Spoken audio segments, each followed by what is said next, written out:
किरण PCS classes में आप लोगों का स्वागत है। और आज के क्लास में हम लोग डिस्कस करेंगे सिटीजनशिप पर डिस्कस करेंगे, नागरिकता। और चलिए तो हम लोग कंटिन्यू करते हैं नागरिकता को। नागरिक किसको कहते हैं? सबसे पहले ये जानना है कि नागरिक किसको कहते हैं। किसी भी राज्य या देश में रहने वाले ऐसे लोगों को जो पूर्ण व्यक्ति होते हैं उसको क्या कहते हैं? उसको नागरिक कहते हैं। और नागरिकता किसको कहते हैं? तो इन व्यक्तियों को संविधान के द्वारा कुछ खास या स्पेशल राइट मिले होते हैं, उसको हम क्या कहते हैं? तो उसको हम नागरिकता कहते हैं।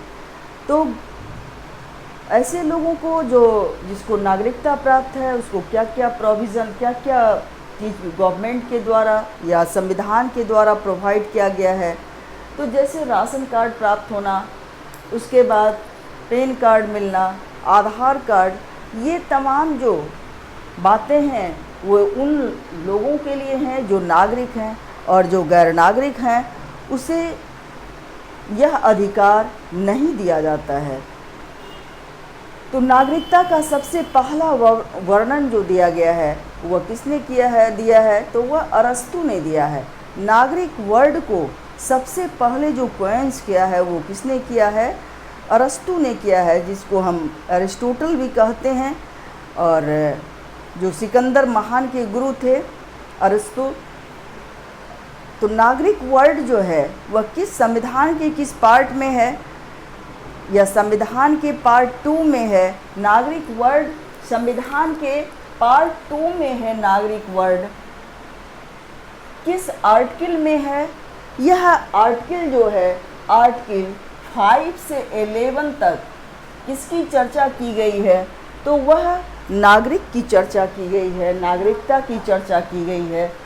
अनुच्छेद 5 से 11 कि किस प्रकार से लोगों को नागरिकता प्राप्त की जाती है।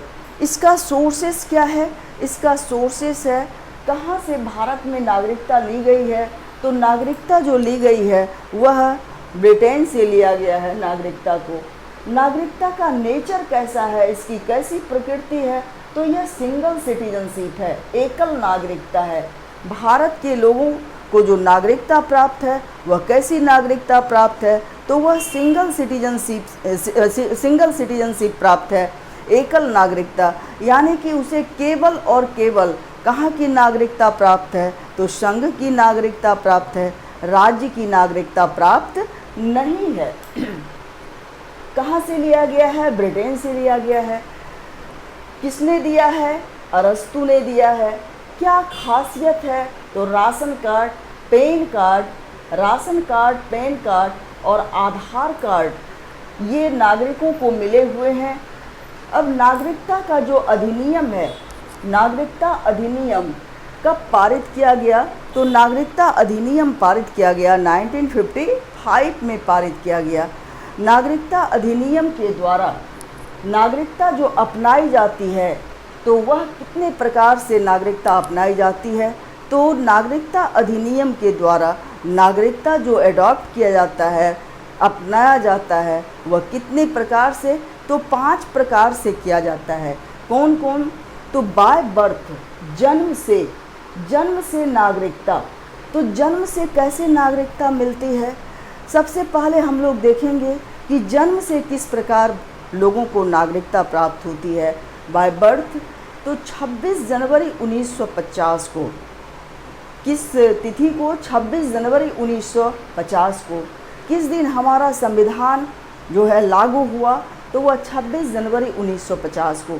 तो 26 जनवरी 1950 को या उसके बाद, 26 जनवरी 1950 को या उसके बाद जन्म लेने वाले ऐसे बच्चे जिसके माता पिता कौन हैं? दोनों में से कोई भी भारत के नागरिक हैं, तो उन सभी बच्चों को भारत की नागरिकता दी जाएगी जिनके माता पिता भारत के नागरिक हैं।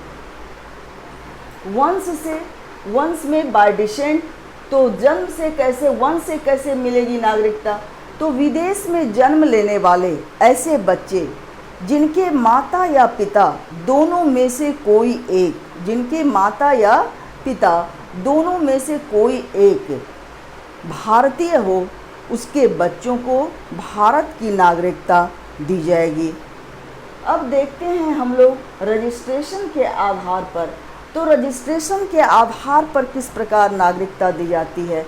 तो रजिस्ट्रेशन के आधार पर जो नागरिकता दी जाती है, तो ऐसे लोग जो लगातार 7 वर्ष तक, ऐसे लोग जो लगातार 7 वर्ष तक भारत में रहना इसके लिए अनिवार्य है, भारत में रहना अनिवार्य है रजिस्ट्रेशन के द्वारा नागरिकता प्राप्त करने के लिए। तो 7 वर्ष तक लगातार अगर वो भारत में रहते हैं तो वह गृह मंत्रालय में अपनी नागरिकता के लिए आवेदन कर सकते हैं, और इस प्रकार की नागरिकता जो मिलती है वह जितने भी कॉमनवेल्थ के कंट्री हैं, राष्ट्रमंडलीय देश के सदस्य हैं, उन सदस्य देशों को बाय रजिस्ट्रेशन या बाय पंजीकरण के द्वारा नागरिकता दी जाती है। अब आप देखते हैं हम लोग देशीकरण, बाय नेचुरलाइजेशन। तो देशीकरण के द्वारा कैसे नागरिकता प्राप्त होती है? इसके द्वारा जो नागरिकता प्राप्त होती है, इसके द्वारा जो नागरिकता प्राप्त होती है, ऐसे व्यक्ति जिसका भारत के प्रति जो थिंकिंग है वह पॉजिटिव थिंकिंग होना चाहिए, सकारात्मक सोच होना चाहिए, उसे किसी आर्ट में निपुण होना चाहिए, साइंस में काबिलियत उनकी होनी चाहिए, और वह 1 वर्ष तक भारत में रहा हो। कितने वर्ष तक भारत में रहा हो? 1 वर्ष तक भारत में रहा हो। और संविधान की अनुसूची में कितनी भाषाएं हैं? तो संविधान की अनुसूची में 22 भाषाएं हैं। संविधान की अनुसूची में कितनी भाषाएं हैं? संविधान की अनुसूची में 22 भाषाएं हैं, और 22 भाषाओं में वह किसी एक भाषा का जानकार हो तो उसे भारत की नागरिकता भारत की नागरिकता दे दी जाती है। अब देखते हैं हम लोग भूमि अर्जन के द्वारा, बाय एक्विजिशन के द्वारा, भूमि अर्जन के द्वारा कैसे नागरिकता मिलती है। भूमि अर्जन के द्वारा जो नागरिकता लोगों को दी जाती है, भूमि अर्जन के द्वारा, मान लीजिए कि कोई भी विदेशी राज्य है, कोई विदेशी राज्य है और वह विदेशी राज्य भारत से अपनी दोस्ती चाहता है, तो और भारत में विलय चाहता है, तो उन देशों को भारत में मिलाया जाएगा। तो ऐसा कौन सा राज्य था? तो 1974 में सिक्किम जो है वह भारत का कौन सा राज्य बना? तो वह भारत का को-स्टेट बना। वह भारत का अंडर द 35 कॉन्स्टिट्यूशनल अमेंडमेंट के द्वारा सिक्किम क्या बना? भारत का को-स्टेट या सह राज्य बना। और 36वें संशोधन 1975 के द्वारा सिक्किम जो है भारत का पूर्ण राज्य में के रूप में विलय किया गया, और तभी से सिक्किम वासी जो हैं, सिक्किम वासी को कहाँ की नागरिकता दी गई? तो उसे भारत की नागरिकता दी गई। तो कितने प्रकार से नागरिकता प्राप्त की जाती है? इसके लिए क्या क्या मेथड हैं? इसके लिए 5 प्रकार के मेथड हैं। जन्म से, वंश से, देशीकरण के द्वारा, भूमि अर्जन के द्वारा और पंजीकरण के द्वारा। तो कितने प्रकार से लोगों को नागरिकता मिलती है? 5 प्रकार से लोगों को नागरिकता दी जाती है। नागरिकता जो है वह किसका सब्जेक्ट है या किस लिस्ट में आता है? तो जैसा कि आप लोगों को पता है कि कितने प्रकार के लिस्ट हैं, 3 प्रकार के लिस्ट हैं। एक यूनियन लिस्ट, एक स्टेट लिस्ट और एक कनकरेंट लिस्ट।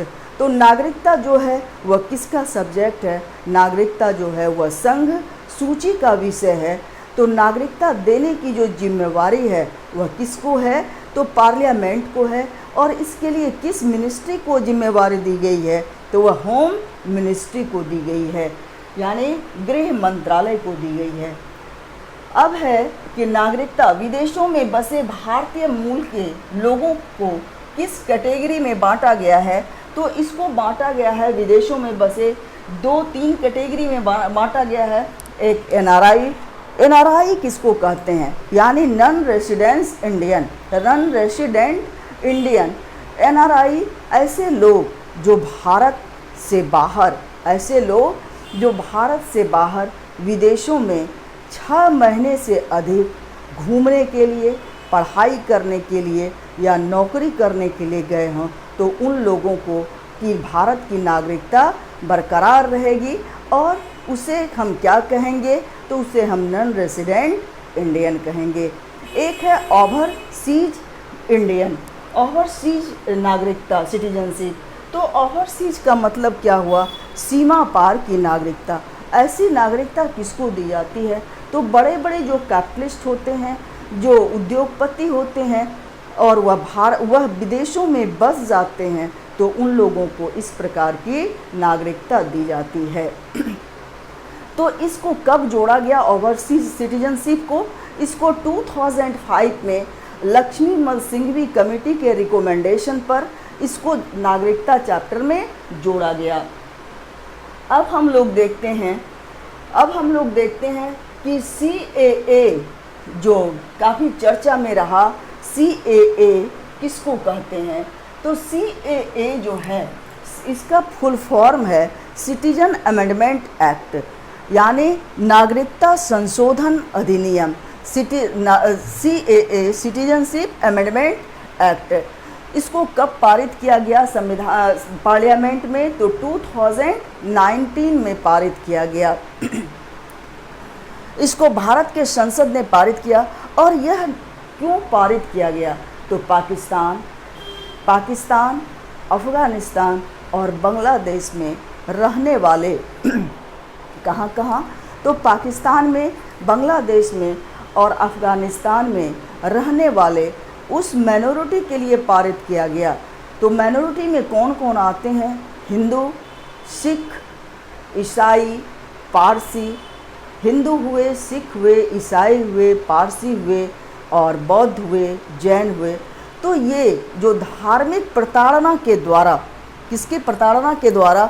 धार्मिक प्रताड़ना के द्वारा वहाँ थे, तो उन लोगों को भी भारत की नागरिकता पुनः दी जाएगी। तो CAA बिल जो है पारित किया गया। और इसको कब लागू किया गया? लागू किया गया 10 जनवरी 2020 से। कितने जाति के लोग आए? तो हिंदू, बौद्ध, जैन, सिख, ईसाई और पारसी। अब देखते हैं हम लोग NPR क्या है। NPR यानी national population register. National population register किसको कहते हैं? तो यह हमारे देश में के जो मूल निवासी हैं उसका एक मूल निवासी का एक रजिस्टर है, दस्तावेज़ है। तो इस रजिस्टर को कब इस रजिस्टर का क्या आधार है? तो यह रजिस्टर जो है तो नागरिकता अधिनियम 1955 और 2003 के प्रावधानों के आधार पर इसमें पंचायत स्तर, राज्य स्तर और राष्ट्रीय स्तर पर किसको तैयार किया गया है? तो इसको NPR को तैयार किया गया है। इसका तैयार करने का क्या मकसद है?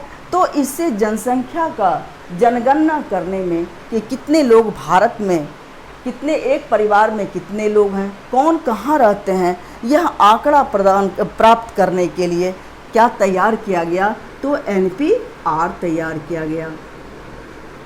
तो ये आप लोगों का रहा नागरिकता।